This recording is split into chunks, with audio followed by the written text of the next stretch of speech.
사랑하는 서문회 성도 여러분, 샬롬. 5월 15일 수요일 아침 말씀 시간입니다. 수요일 아침에 오랜만에 인사를 드리는데요. 오늘 아침에 함께 묵상하실 하나님의 말씀은 사도행전 7장 37절부터 53절까지입니다.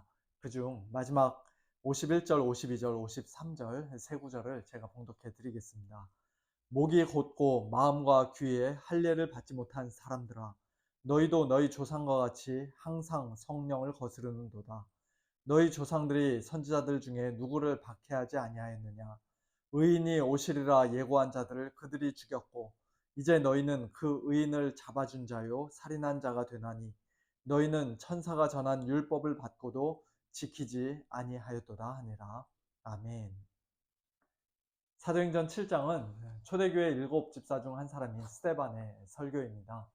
그리고 방금 전에 읽어드렸던 이 말씀이 그 설교의 마지막 결론입니다. 그 설교를 들은 유대 종교 지도자들이 어떻게 반응을 했는지 우리가 이미 잘 알고 있죠. 스데반을 돌로 쳐 죽였습니다. 사도행전 6장에서는 스데반을 가리켜서 믿음과 성령이 충만한 사람, 은혜와 권능이 충만한 사람, 지혜와 성령으로 말하는 사람, 그 얼굴이 천사와 같은 사람 등으로 묘사하고 있는데요. 막상 그의 설교는 우리가 일반적으로 생각하는 소위 은혜로운 설교와는 상당히 거리가 먼 것을 우리는 오늘 본문 말씀을 통해서 보게 됩니다. 너희는 목이 곧고 마음과 귀에 할례를 받지 못한 사람들이다. 너희도 너희 조상과 같이 항상 성령을 거스른다. 의인, 즉 메시아가 오실 것이라고 예언한 선지자들을 옛날 너희 조상들이 끊임없이 박해하고 죽였는데 너희는 그들보다도 훨씬 더 악한 사람들이다. 왜냐하면 너희는 드디어 이 땅에 오신 그 의인을, 하나님의 아들 메시아 예수 그리스도를 붙잡아 십자가에 넘기고 살인한 자들이기 때문이다. 하나님의 말씀인 율법을 지키지 않은 사람은 예수님이 아니라, 또는 내가 아니라 바로 너희들이다 라고 스데반은 유대 종교 지도자들의 죄악을 적나라하게 지적하며 그들을 아주 신랄하게 비판합니다. 성령 충만한 사람이 어떻게 이런 식의 정죄하는 설교를, 청중의 마음을 불편하게 만드는 설교를 할 수 있는가? 라고 우리가 생각할 수도 있습니다만, 그러나 사실은 스데반이 성령 충만했기 때문에 그와 같은 설교를 했다고 봐야 할 것입니다. 요한복음 16장에서 예수님이 승천하신 후 제자들에게 곧 보내주실 보혜사 성령의 중요한 사역 중에 하나가 바로 죄에 대하여 책망하는 것이라고 말씀하셨습니다. 사람들의 죄를 밝히 드러내고 그들의 불신앙의 죄, 예수님 믿지 않는 그 죄를 엄히 책망하는 것이 성령님께서 이 땅에 오셔서 행하실 중요한 사역 중에 하나라는 것이죠. 그리고 그와 같은 성령의 능력을 힘입어서 성령의 충만함 가운데서 스데반은 유대 종교 지도자들의 불신앙의 죄악을 담대하게 고발하고 책망했던 것입니다. 그렇게 책망하면 그들에게 미움받을 것이 뻔한데, 자칫 잘못하면 죽을 수도 있는데, 아니 실제로 이제 곧 죽임을 당하게 되는데, 그럼에도 불구하고 스데반은 사람들의 눈치를 보지 않고 사람들의 비위를 맞추거나 그들에게 잘 보이려 애쓰지 않고 오직 하나님의 말씀을 있는 그대로 신실하게 전하고 담대하게 선포했던 것입니다. 이것은 오늘날 저를 비롯해서 모든 설교자들이 반드시 본받아야 할 모습인 줄로 믿습니다. 성경은 달콤하고 부드러운 말을 하는 설교자들을 조심하라고 거듭거듭 경고합니다. 구약시대 이스라엘 백성들의 죄악과 상처를 가볍게 여기면서 그저 늘 평강하다는 말만 했던 거짓 선지자들에 대한 경고는 뭐 말할 필요도 없고, 신약시대에도 사도 바울은 로마서 16장 교활한 말과 아첨하는 말로, 즉 부드러운 말과 달콤한 아첨의 말로, 아부의 말로 순진한 자들의 마음을 미혹하는 자들을 주의하여 살피고 그들에게서 떠나라고 말씀합니다. 디모데 후서 4장에서는 디모데와 같은 목회자들, 설교자들이 때를 얻든지 못 얻든지 하나님의 말씀 전하는 일에 항상 힘써야 하는데, 범사의 오래 참음과 가르침으로 경책하며 경계하며 권해야 한다고 말씀합니다. 경책하며 경계하며 권하라. 그 셋 중에서 앞에 있는 두 가지는 책망하고 혼내는 것과 관련된 단어이지요. 그저 늘 잘한다 칭찬하고 격려하고 권하는 것만 가지고는 안 된다는 것입니다. 왜 그렇습니까? 때가 이르리니 사람이 바른 교훈을 받지 아니하며 귀가 가려워서 자기의 사욕을 따를 스승을 많이 두고 거짓 스승을 많이 두고 또 그 귀를 진리에서 돌이켜 허탄한 이야기를 따를 것이기 때문입니다. 지금까지 모르고 있었던 큰 질병이 혹시라도 발견될까 봐 두려워서 사람들이 병원에 찾아가 정밀 검사 받기를 두려워하는 것처럼 사람들은 자신의 영적인 실체를 있는 그대로 적나라하게 드러내고 그를 벌거벗겨 수술대 위에 올려놓는 하나님의 말씀, 즉 바른 교훈 받기를 본능적으로 싫어하기 때문입니다. 자신의 가려운 귀를 살살 긁어주고 자기가 듣고 싶어하는 이야기만 해주고 자신의 세상적인 욕심과 죄악을 정당화시켜주고 만족시켜주는 그런 이야기 듣기를 좋아하기 때문입니다. 진리보다는 허탄한 이야기를 따르는 것이 우리 모두의 부패하고 타락한 본성에 잘 어울리기 때문이에요. 그런 사람들에게는 설교자가 목이 곧고 마음과 귀에 할례를 받지 못한 사람들아, 너희도 너희 조상과 같이 항상 성령을 거스르는도다. 이제 너희는 그 의인을 예수를 잡아준 자요 살인한 자가 되나니 너희는 천사가 전한 율법을 받고도 지키지 아니하였도다. 그와 같은 일종의 충격 요법이 필요한 것입니다. 정직한 말이 필요한 것이에요. 설교자가 하나님의 말씀을 신실하게 전하는 가운데 사람들의 죄악을 엄히 책망할 때 사도행전 2장 베드로의 오순절 설교를 들었던 자들처럼 마음에 찔려 형제들아 우리가 어찌할꼬 하면서 진심으로 회개하고 예수님 믿고 성령을 선물로 받게 되는 사람들이 있는가 하면 오늘 본문 스데반의 설교를 들었던 유대 종교 지도자들처럼 마음의 찔림을 받아도 오히려 설교자를 향하여 이를 갈고 설교자를 미워하며 심지어 죽이기까지 하는 사람도 있습니다. 베드로가 설교를 잘했고 스데반이 설교를 잘 못해서가 아니라 또는 스데반이 설교를 너무 길게 해서가 아니라 하나님의 절대적인 주권과 신비한 섭리 가운데서 사람들의 반응은 얼마든지 서로 다르게 나타날 수가 있는 것이에요. 그러므로 설교자들은 듣는 자들의 반응에 대해서는 전적으로 하나님께 맡긴 채 오직 하나님의 말씀을 있는 그대로 가감없이 신실하게 엄중하게 전해야 하는 것입니다. 하나님의 말씀을 신실하게 전하며 사람들의 죄를 책망하는 것은 이처럼 다른 사람들의 영혼을 살리고 구원하는 일이 될 수도 있지만 자칫 잘못하면 설교자 자신이 사람들에게 미움을 받고 교회에서 쫓겨나고 심지어 죽임을 당하는 그런 매우 위험한 일이 될 수도 있는 것입니다.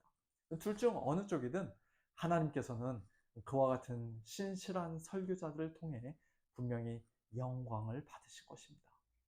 우리 성도님들, 우리 교회의 모든 목회자들, 교역자들이 이처럼 하나님의 말씀을 신실하게 전하는 설교자들이 될 수 있기를 위해 강단에서 사람들의 죄악을 드러내고 책망하는 것을 조금도 두려워하지 않는 성령 충만한 설교자들이 될 수 있기를 위해 기도해 주시기를 부탁드립니다.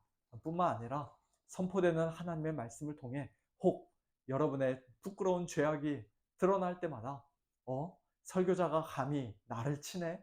그렇게 생각하며 분노하면서 이를 갈 것이 아니라 그것을 개인적인 인신 공격으로 받을 것이 아니라 오히려 가슴을 치고 회개하면서 하나님 앞으로 더 가까이 나아가는 우리 모든 성도님들 되실 수 있기를 예수님의 이름으로 축원합니다.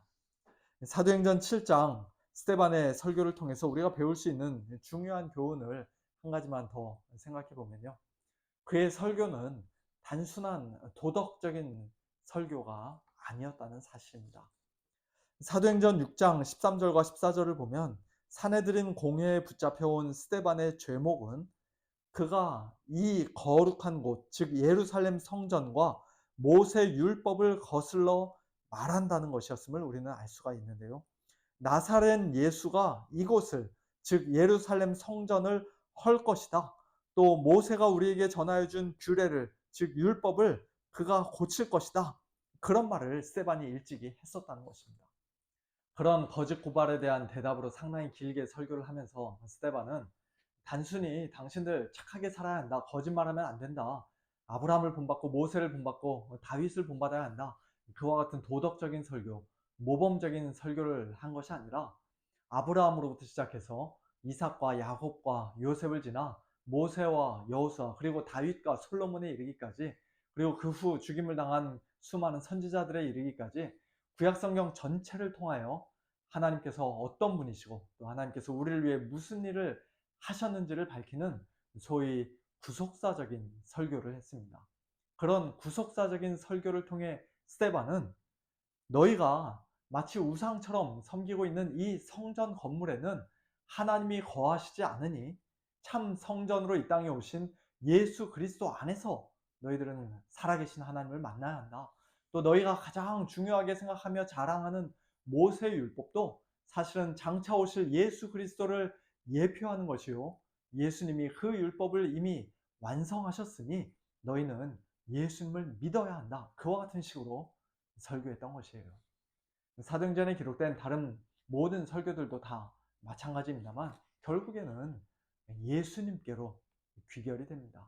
참 성전이요, 모든 율법의 완성이신 예수님, 우리를 위해 죽으시고 부활하신 예수님이 언제나 마지막 결론입니다. 사람들이 단순히 이런저런 마음의 욕심을 버리고 몇 가지 나쁜 행실들을 고치는 것이 설교의 최종적인 목적이 아니라 그들이 예수님을 참되게 믿고 예수님 안에서 완전히 새로운 피조물이 되어야만 하는 것입니다. 유대인들의 곧은 목과 할례받지 못한 그들의 그 마음에 대한 해결책은 오직 예수님 안에만 있습니다. 항상 성령을 거스르는 그들을 용서하시고 살려주실 수 있는 분도 오직 예수님이십니다. 가장 의로우신 예수 그리스도를 잡아 살인한 그 무시무시한 죄도, 천사가 전한 율법을 받고도 온전히 지키지 않았던 그 완악한 죄도 오직 예수님 안에서만 용서받을 수 있는 것이며, 그 복음의 능력으로만 그들이 하나님의 참 백성답게 살 수가 있는 것입니다. 나무 뿌리가 먼저 살아나야 그 나무의 가지가 살고 열매가 풍성히 맺혀지는 것이지, 뿌리는 이미 다 죽어 있는데 당신들 왜 열매 맺지 못하는가? 착하게 살아야 한다, 서로 사랑해야 한다, 가지만 붙들고 백날 이야기해봤자 예수 그리스도 밖에서는 그 어느 누구도 좋은 열매를 맺을 수 없습니다. 저는 우리 교회 강단에서 선포되는 모든 설교가 이처럼 구속사적인 설교, 그리스도 중심적인 설교가 되기를 소원합니다. 구약성경 전체에 걸쳐 점진적인 계시를 통해 발전되다가 예수 그리스도 안에서 가장 풍성히 계시되고 온전히 나타난 하나님의 큰 일, 하나님의 놀라운 그 구원의 은혜를 밝히 드러내는 설교, 어느 본문을 설교하든지 간에 우리 주 예수 그리스도를 힘있게 증거하고 담대하게 선포하는 그런 설교가 되기를 소원합니다. 사람들에게는 별로 인기가 없을지라도 그와 같은 구속사적인 설교, 그리스도 중심적인 설교를 통해 하나님께서 큰 영광을 받으실 것이며, 또한 우리 모두에게도 진정한 영적 유익이 있을 것임을 분명히 믿습니다. 우리 교회 모든 목회자들이 그와 같은 설교자들이 될 수 있기를 위해 우리 성도님들께 다시 한번 기도를 부탁드립니다. 함께 기도하겠습니다.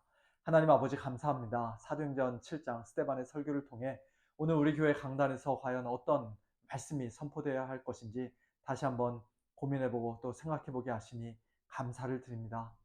사람들의 마음을 즐겁게 하고 가려운 귀를 긁어주는 달콤하고 부드러운 말이 가득한 설교가 아니라 때로는 마음이 불편할지라도, 듣기에 어려울지라도, 자존심이 상할지라도, 그러나 우리의 모든 죄악을 밝히 드러내며 적나라하게 드러내며 또 엄히 책망하며 하나님의 말씀만을 신실하게 증거하는 그와 같은 설교가 우리 교회 강단에서 늘 선포되어질 수 있도록 축복하여 주시옵소서. 또한 단순히 도덕적인 설교, 모범적인 설교에 그치는 것이 아니라 구속사적인 설교, 그리스도 중심적인 설교를 통하여 신구약 전체를 가운데 하나님의 큰 일을 나타내며 예수 그리스도를 담대히 증거하고 선포하는 그와 같은 올바른 설교가 우리 교회 강단에서 늘 선포되어질 수 있도록 하나님 아버지 축복하여 주옵소서. 지금까지도 우리 교회를 하나님께서 축복하여 주셔서 그와 같은 말씀이 신실하게 선포된 줄로 믿습니다. 앞으로도 계속해서 그와 같은 온전한 하나님의 말씀만이 힘있게 증거되어지도록 우리 교회 모든 목회자들, 설교자들을 하나님께서 축복하시고 붙들어 주시옵소서. 사랑하는 우리 서문의 식구들, 오늘도 하나님의 은혜 가운데 거하는 복된 하루를 보내게 하여 주시고, 특별히 육신이 연약한 우리 성도님들 하나님 강건하게 붙잡아 주시고, 또 여러 가지 어려운 상황 가운데 하나님의 도우심을 구하며 눈물로 기도하는 우리 성도님들의 기도를 하나님 오늘도 들어응답하여 주셔서 오늘 하루도 오직 하나님의 은혜로 승리했노라 고백하고 간증하는 복된 하루가 될 수 있도록 은혜를 베풀어 주옵소서. 감사드리며 예수님의 이름으로 기도하옵나이다. 아멘. 성도님들, 오늘 하루도 하나님과 동행하시는 복된 하루 보내시길 바라고요. 저녁에 찬양과 기도의 밤 때 뵙도록 하겠습니다. 샬롬.